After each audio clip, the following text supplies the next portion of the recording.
Makrifat membuat seseorang tidak lagi mudah kecewa. Ia tidak menaruh harapan kepada makhluk, karena ia tahu semua yang datang dari makhluk hanyalah perantara. Jika ia ditolong manusia, ia melihat tangan Tuhan di balik itu. Jika ia dikhianati manusia, ia pun melihat rencana Tuhan di balik luka itu. Ia tidak menolak siapapun, tapi juga tidak menggantungkan diri kepada siapapun. Ia mencintai tanpa melekat memberi, tanpa berharap kembali.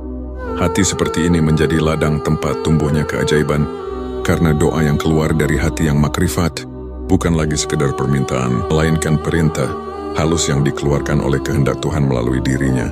Doanya tidak perlu keras, cukup lirih, bahkan cukup dalam diam, karena alam semesta mengenal bahasa hatinya. Rahasia paling lembut dari makrifat adalah kesadaran bahwa segala sesuatu sudah selesai. Segala yang kamu perjuangkan, segala yang kamu takuti, segala yang kamu kejar, semuanya sudah tercatat dalam ketentuan yang sempurna. Engkau hanya sedang berjalan melewati naskah yang sudah ditulis oleh kasih Tuhan. Ketika engkau memahami ini, engkau akan berhenti cemas tentang masa depan. Karena engkau tahu setiap langkahmu sudah dituntun ke arah yang seharusnya. Ia menjalani hidup dengan kesadaran bahwa semua langkahnya sudah berada dalam genggaman Tuhan.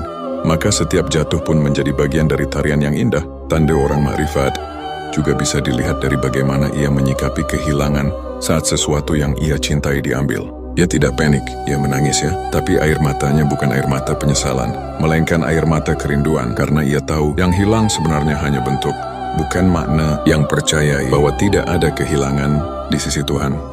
Yang ada hanyalah pemindahan dari satu keadaan ke keadaan lain yang lebih sesuai dengan kehendaknya. Orang makrifat tidak lagi merasa sendirian. Meski dalam kesunyian, ia tahu bahwa dalam setiap kesepian ada kehadiran yang lembut. Ia bisa duduk lama dalam diam dan merasakan kedamaian yang tidak bisa dijelaskan dengan kata-kata. Hatinya telah menjadi tempat singgah bagi cahaya yang dulu ia cari di luar. Dan ketika cahaya itu telah menetap, dunia luar tidak lagi mengguncangnya. Makrifat juga menumbuhkan rasa syukur yang tidak bersyarat.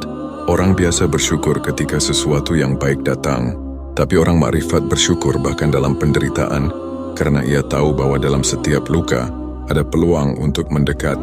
Dalam setiap ujian, ada pesan cinta yang ingin disampaikan. Ia tidak menunggu bahagia untuk bersyukur. Justru syukurlah yang membuatnya bahagia. Dan yang paling dalam dari semua tanda itu adalah cinta. Cinta yang tidak bisa dijelaskan dengan logika. Cinta yang tidak menuntut apapun. Cinta yang tidak menginginkan balasan,